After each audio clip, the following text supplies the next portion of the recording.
Salve rapaziada, beleza? Aqui é o Lucas, esse é mais um vídeo da nossa série Fala Mais Dirige. E no vídeo de hoje vamos falar sobre a seleção brasileira de 2002 para cá, como que foi o histórico dela. Às vezes você não acompanhou e tudo mais. Eu então, pelo menos para exemplificar aqui em um raciocínio contínuo até o final de como que chegamos até essa situação, né? O que acontece? Como vocês devem saber, todo mundo sabe, em 2002 o Brasil foi pentacampeão. Teve aquele timaço de 2002 que não estava tão acreditado assim naquela época, né?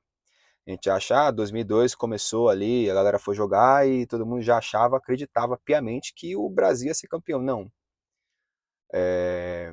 Lembro que quando teve a convocação, eu era criança naquela época, mas lembro que não foi tanto contentamento não, tá? Até porque tinha gente que queria que o Romário fosse convocado, e o Felipão optou por não convocar o Romário. O Romário naquela época ela dava muito problema ali de convívio, porque imagina, né? Tipo, ele é basicamente era o rei em qualquer vestiário que fosse. Só que assim, o vestiário só pode ter um rei. Não pode ter mais de um porque dá problema de ego e o elenco racha. E como Copa do Mundo é um campeonato de tiro curto, tudo tem que ser muito assertivo. Então o Felipão optou por não levar o Romário e deixar ali o Ronaldo como o dono do vestiário. E assim foi até o final. O resultado sabe final. Brasil pentacampeão. Beleza.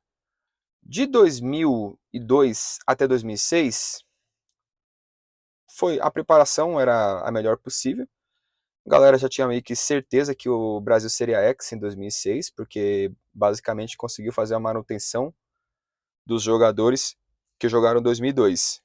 Então assim, vai, com exceção, deixa eu ver de quem. Roque Júnior não foi para a seleção em 2006, tudo bem. Deixa eu ver mais. Rivaldo não foi para a Copa do Mundo em 2006, mas o restante, assim, a maioria estava presente. E aí o Marcos? O Marcos não foi. Naquela seleção de 2002, os goleiros eram Marcos, Dida e Rogério Ceni. E o Marcos foi campeão, depois não jogou mais pela seleção brasileira. Quem assumiu o posto foi o Dida. Beleza, de lá para cá, o que aconteceu? Teve a Copa América. A Copa América, o Brasil ganhou com aquele. Nos acréscimos, ali no finalzinho do jogo, o Adriano empata aquele jogo da final contra a Argentina, que é lembrada até hoje. E nos pênaltis o Brasil ganha. Beleza. Tava aí, ritmo de festa, tudo mais. Chegando na Copa do Mundo de 2006, cara, aquilo ali foi uma zona. Olhando hoje, mas na época tava uma festa.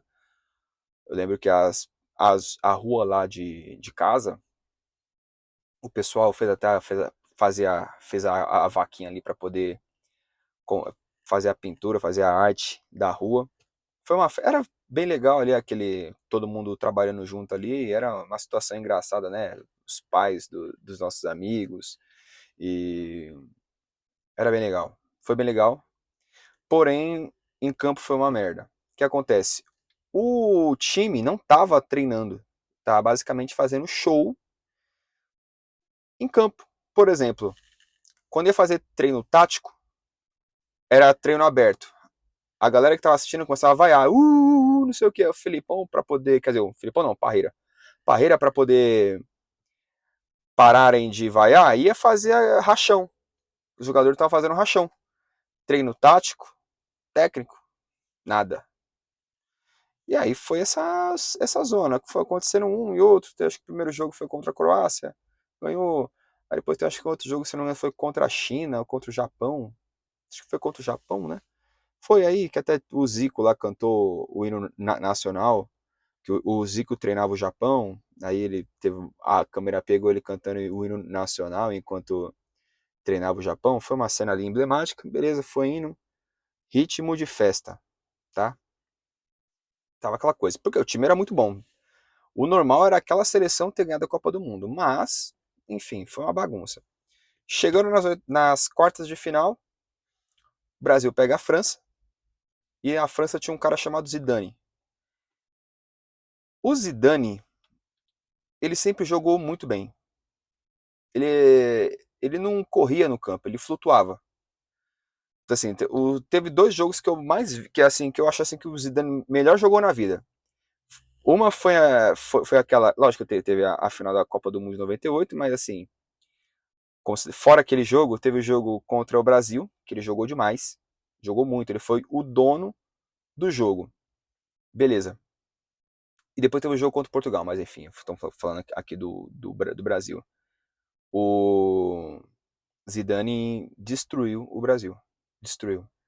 Teve uma falta e acabou que Zidane cruzou, Roberto Carlos estava lá arrumando a meia, não marcou o Henry e o Henry marcou o gol. 1-0, Brasil eliminado. Na rua foi aquele chororô e os caramba, mas aí vida seguiu. Beleza, acabou-se a Copa do Mundo. Dunga foi anunciado como treinador. A galera não gostava do Dunga porque o Dunga era um cara que não dava para dobrar. Os jogadores falam assim que o Dunga, quando primeira coisa que quando perguntam sobre o Dunga, você vai falar qualquer jogador ali que treinou com o Dunga, fala assim, o Dunga era um cara correto. Primeira coisa, antes de falar que ele era bom, não sei o que, tal, falava, o Dunga era um cara correto, ou seja, ele quer dizer, tipo assim, não tinha esquema para poder colocar jogador na seleção. Isso é uma coisa que incomodou muito, então assim, a mídia caía muito em cima dele, mas assim, cara, de 2006 a 2010 ali, o período em que o Dunga treinou, o trabalho era sério. O trabalho era sério, ganhou ali uns títulos, ganhou a Copa das Confederações, se eu não me engano, ganhou. Foi para a Copa do Mundo.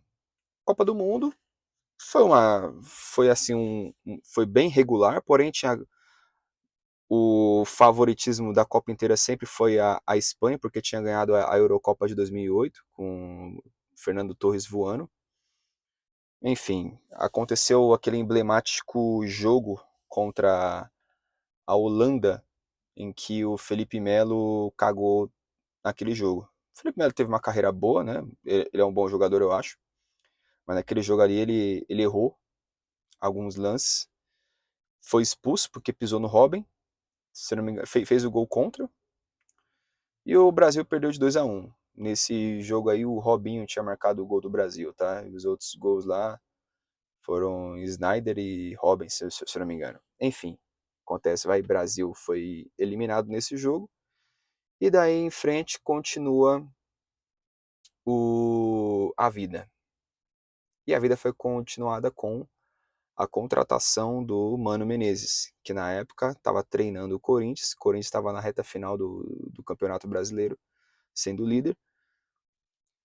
Chamaram o Mano Menezes para poder ser o técnico. Ele obviamente aceitou e aí o Corinthians perdeu o Campeonato Brasileiro e ele foi assumir a seleção brasileira, o Mano Menezes. Cara, durante todo o período em que o Mano Menezes foi treinador da,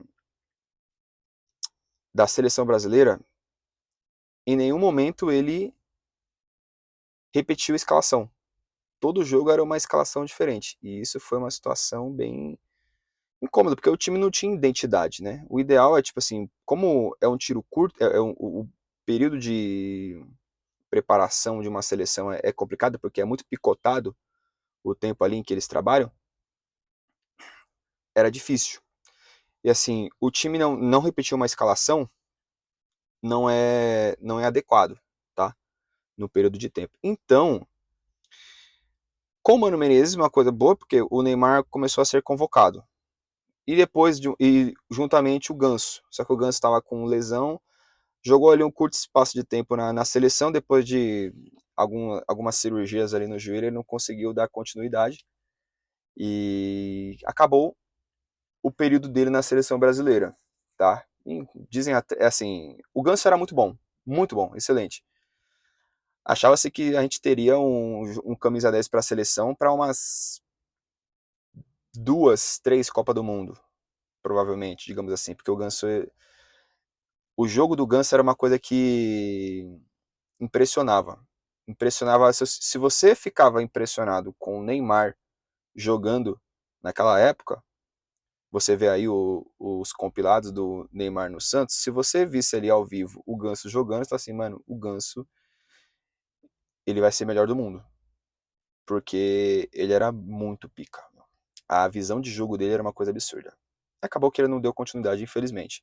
Acho que se o Ganso não tivesse lesionado os joelhos dele ali, a história da seleção brasileira seria outra. Tá? Assim como a galera fala, se o Neymar tivesse mais cabeça, ele na seleção seria outra coisa. Eu não sei se seria, mas assim, eu posso dizer que se o Ganso não tivesse lesionado os joelhos ali, ele ele teria feito outra história na seleção e o patamar da seleção brasileira seria outro, porque o cara era brabo. Beleza, Mano Menezes fez esse trabalho horrível, ruim. Na Copa América, lembro que ele perdeu para o Uruguai, pô, foi uma merda aquilo ali. É, acabou que o Uruguai ganhou a Copa América, enfim. Ele foi mandado embora. E então, 2013 ali, eles contratam o Felipão. Trazer o Felipão, que foi o técnico do Penta em 2002. A princípio, parecia ser tudo muito bom. Veio a Copa das Confederações e o Brasil ganhou da Espanha ali por 3-0, 3-1 a final, enfim. Aquele campeonato que não vale grande coisa. Acho que até nem é bom fazer essa Copa aí, porque acho que devido à intensidade dos jogos ali para o jogador se lesionar, é ruim. Aí, beleza. Começou a Copa do Mundo de 2014. Brasil de novo, estreia contra a Croácia. Marcelo, lateral, vai lá, faz gol contra. Aí depois o Brasil vira, acho que 3-1, se eu não me engano. O Oscar dá algumas assistências e gols, se eu não me engano. E o Neymar brilha no jogo ali. Foi um jogo até legalzinho. Foi caminhando, teve depois aquele jogo nas oitavas de final, contra o Chile, que no último minuto ali da prorrogação, o Pinilla, o atacante do Chile, chuta a bola no travessão. Cara, talvez, se o Brasil tivesse perdido naquele jogo, seria melhor, tá? Porque o que estaria por vir era uma coisa zoada. Beleza, foi para os pênaltis. O Júlio César agarrou 2 pênaltis. Passou para as quartas, pegou a Colômbia. Colômbia do James Rodrigues, que estava voando. Aquela Copa, o James Rodrigues jogou pra caramba, cara. Ele fez o gol mais bonito da Copa, que foi um dominada de peito, que ele tava de costas pro gol, dominou de peito, virou pro gol e chutou. Puta golaço da hora. Ganhou de 3-0. Enfim, aí o Brasil pega na semifinal a Alemanha. E o que acontece? Que o Thiago Silva tinha ganhado lá um cartão e tinha que ficar de fora desse jogo. Aí colocaram o Davi Luiz e o Dante para jogar ali na dupla de zaga. Só que o Felipão ele inverteu, né? O Davi Luiz jogava do lado direito da zaga, colocou o Dante só que desse lado e o Davi Luiz do lado contrário. Ali acho que ele confundiu a cabeça dos zagueiros, assim, enfim. E eles fizeram alguns erros absurdos. Por exemplo, o Davi Luiz foi cabecear a bola. Teve um lance que ele foi cabecear a bola, só que assim, um dos fundamentos do zagueiro é quando ele tem que cabecear a bola, tem que cabecear ela para fora da área quente ali da área, né? Ele não pode cabecear, ele cabeceou pro meio. E enfim, isso aí deu alguns erros aí, foi uma sequência de merda. Antes do jogo começar, eu lembro que o Galvão falou assim: olha, Thiago Silva não vai jogar, mas o Dante conhece muito bem os alemães. Poxa, mano. Cara, primeiro tempo, 5-0. Segundo tempo, 7-1. Aque- Aquele dia ali foi tão absurdo que eu lembro que eu tava assistindo em casa lá com a família e tudo mais. Começo do jogo, a minha mãe foi na cozinha pegar alguma coisa. Gol. Gritaram gol. Cara, ela fazendo não sei o que lá na cozinha. Quando ela voltou da cozinha, tava 3-0. Ela falou, o que foi que aconteceu? 3-0? Aí foi, pô, que merda, né? Aí foi essa coisa aí, Brasil eliminado. Foi jogar Foi jogar.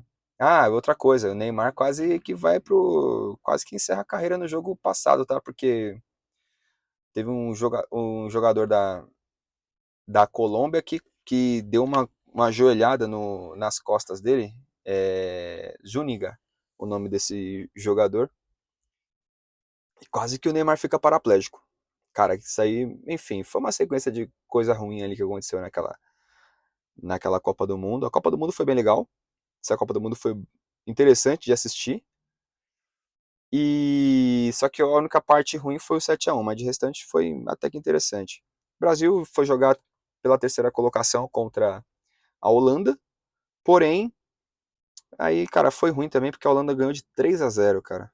3-0, tipo, virou baile, tipo assim, acho que pode-se dizer que boa parte ali da autoestima do brasileiro em relação ao futebol caiu assim, morreu naquele dia. Triste falar, perdão, triste falar isso, mas aconteceu isso.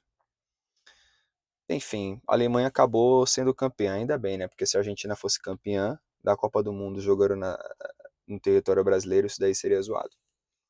Beleza. Passou-se esse período, obviamente, não tinha muito o que fazer, tá? Felipão foi mandado embora. Felipão foi mandado embora. Tinha uma aclamação pública no Brasil que todo mundo queria ver o Tite como treinador.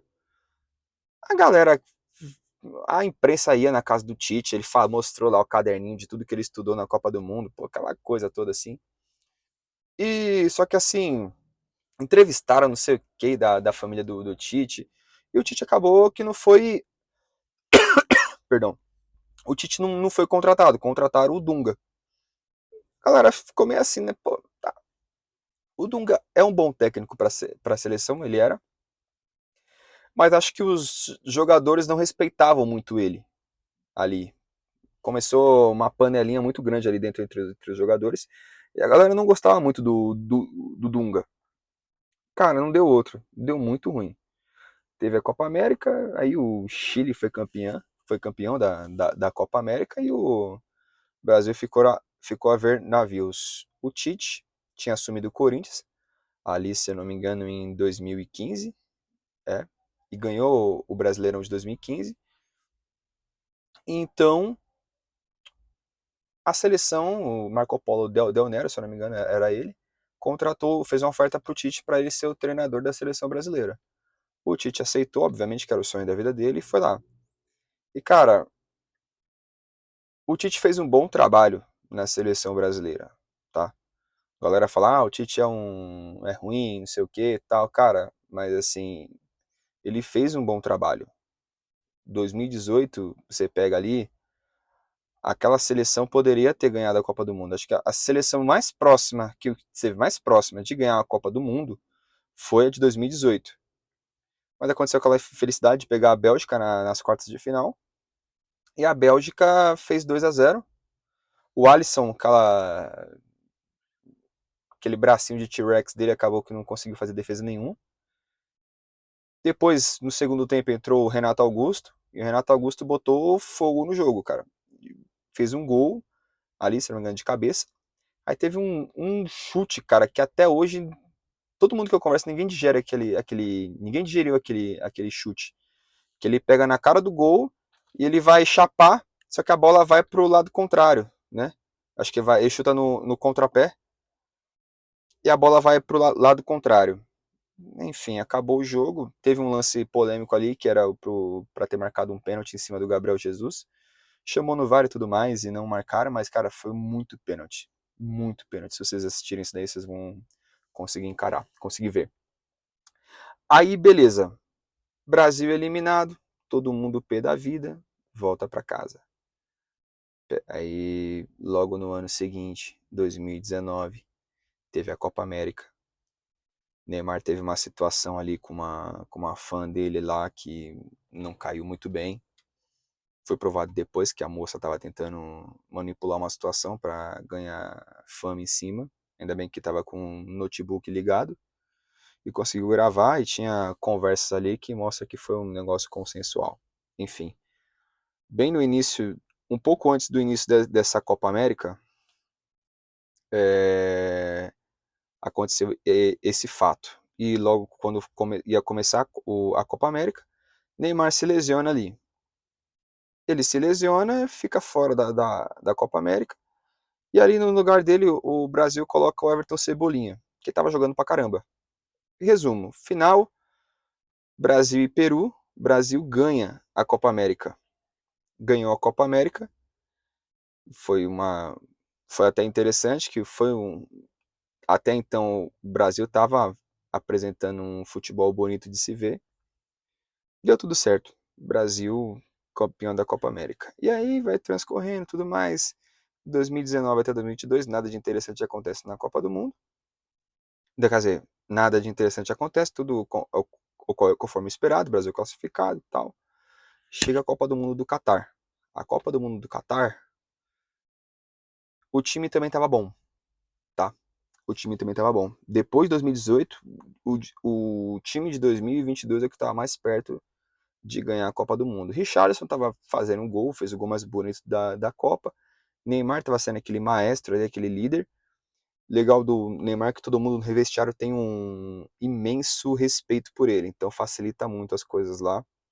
Se ele conseguisse conciliar isso para usar a favor inteiramente da qualidade de jogo da seleção, o Brasil conseguiria algumas coisas bem interessantes ali.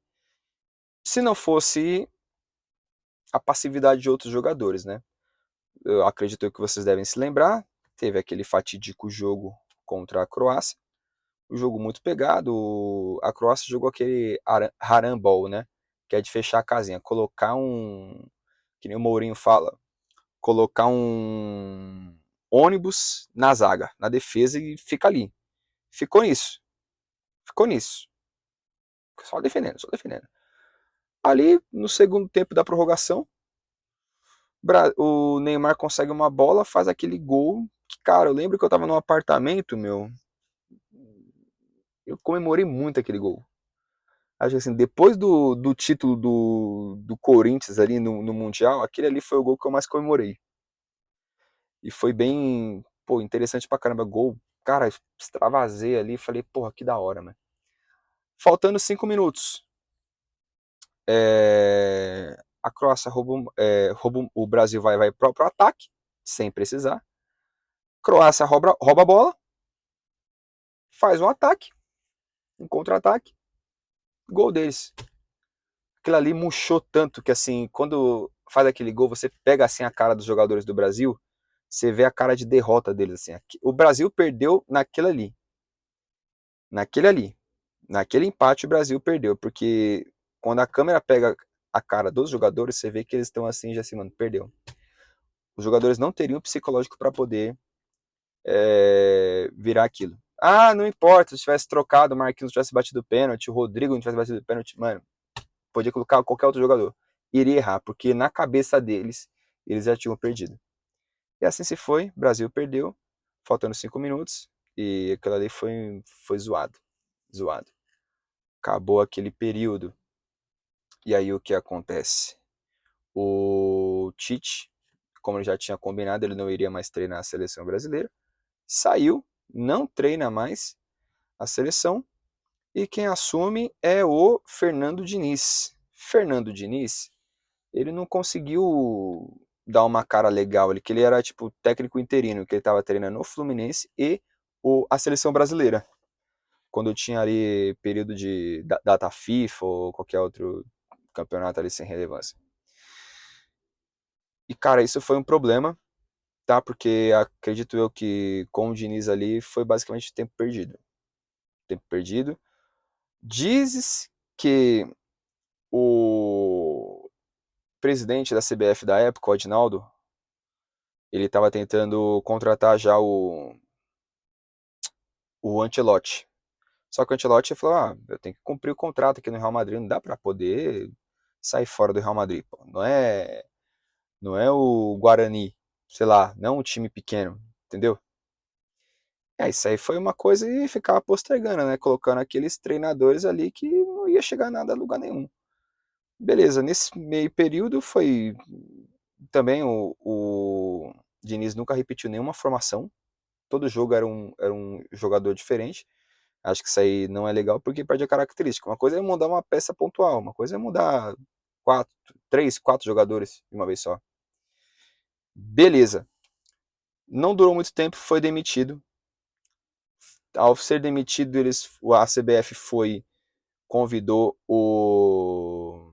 Qual o nome do cara? Dorival Júnior. Dorival Júnior tinha acabado de ser campeão da Copa do Brasil com o São Paulo, que era o título inédito ali para o time do São Paulo. E assim, enfim, o Dorival é um técnico bom, tá? Ele é um bom técnico. Ele consegue trabalhar com as peças que o time tem. Isso é uma coisa muito interessante. Mas, né, enfim, deu problema todo ali e tudo mais. Jogou alguns jogos, só que o time não tinha uma característica central. Aí a merda se deu no dia em que teve o jogo contra a Argentina. Que o Rafinha vai dar uma entrevista pro Romário. E o Romário fala: e aí? Porrada neles? O Rafinha fala: porrada neles dentro e fora do campo. Cara, isso daí foi transmitido para toda a Argentina, meu. Os caras ficaram muito pilhados, mas muito pilhados. E acabou que teve o jogo lá, você já viu o clima já no começo do antes do jogo começar. Foi no Monumental, no estádio lá do River Plate. Acho que é Monumental o nome do estádio. Ia começar o jogo, hino nacional, o Brasil canta lá. Depois a Argentina canta. A Argentina o estádio cantou o hino da Argentina a capela.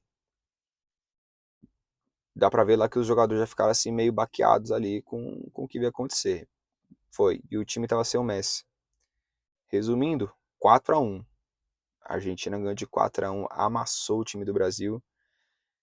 Depois acabou aquele jogo, o Dorival deu aquela entrevista falando: pô, a gente tava preparando o jogo pro Neymar jogar, que a gente ia jogar centrado ali nele. Acabou que deu aquela merda. Enfim, foi mandado embora. E aí deixou um outro técnico interino lá, Ramon alguma coisa. Não foi muito produtivo. E então aconteceu lá, tava tendo um problema ali na CBF e o Edinaldo tava balançando. Acabou que o Edinaldo teve que sair porque aconteceu lá, encontraram uma assinatura que estava falsificada.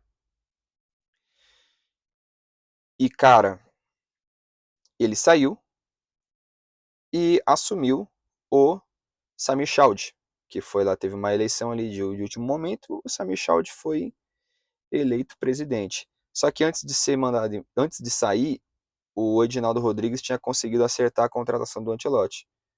Só que aí foi um acerto ali, né? Porque particularmente o Ancelotti é um bom técnico, ele é bom no que faz. Então, conseguiu ali entrar o Ancelotti, fez alguns jogos, o Brasil se classificou para a Copa do Mundo, não estava numa boa posição, quinta posição, mais ou menos ali na classificação.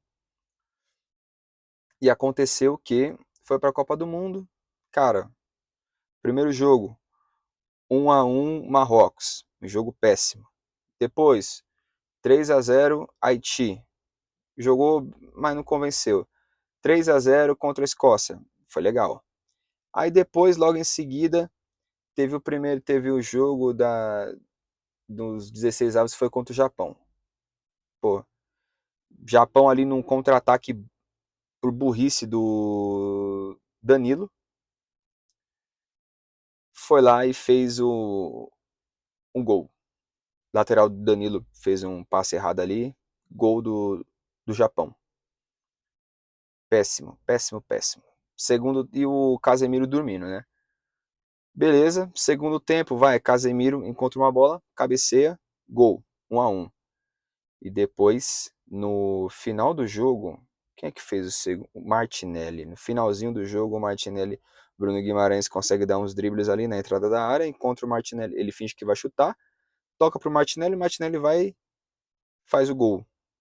Bacana, aquilo aí deu um respiro, eu comecei a acreditar que poderia melhorar aquela seleção, porque teve uma melhora ali durante o campeonato. Só que não aconteceu isso. Teve então um jogo contra a Noruega, nas oitavas de final. Tudo estava se desenhando para o Brasil passar. Porque se for ver ali nome a nome, o Brasil era melhor em tudo que a Noruega. Melhor em tudo.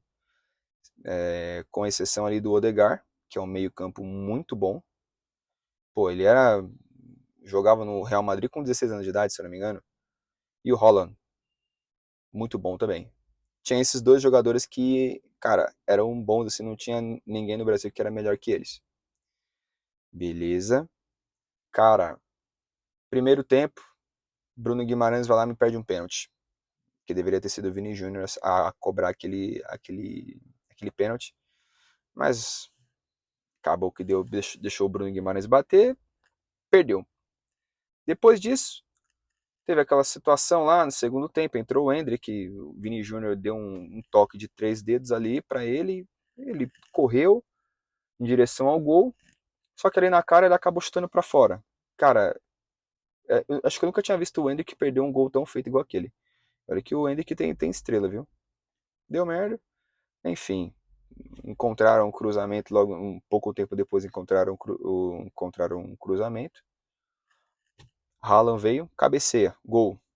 E o Haaland não correu o jogo inteiro. Se for ver assim a câmera que fica no Haaland, você vê que durante o jogo ele só caminhava de um lado para o outro, de um lado para o outro, de um lado para o outro. Ele basicamente só participou do jogo nos 2 gols. Primeiro gol, cabeceou. Segundo gol, que ele encontrou um espacinho ali fora da área para chutar. Chutou, gol. 2. Aí não tinha muito o que fazer, né? Neymar já tinha entrado em campo, encontrou um pênalti ali, que o cara deu uma cotovelada ali na cara do, do Casemiro, pênalti. E aí aconteceu, Neymar teve aquela briga lá com o goleiro, tal, o goleiro ficou provocando ele. Gol do Neymar. Aí, cara, acabou. Mas aí, pouco tempo depois, acabou o jogo, começou aquele chororô ali no campo, e o sonho do Hexa em 2026 se encerrou.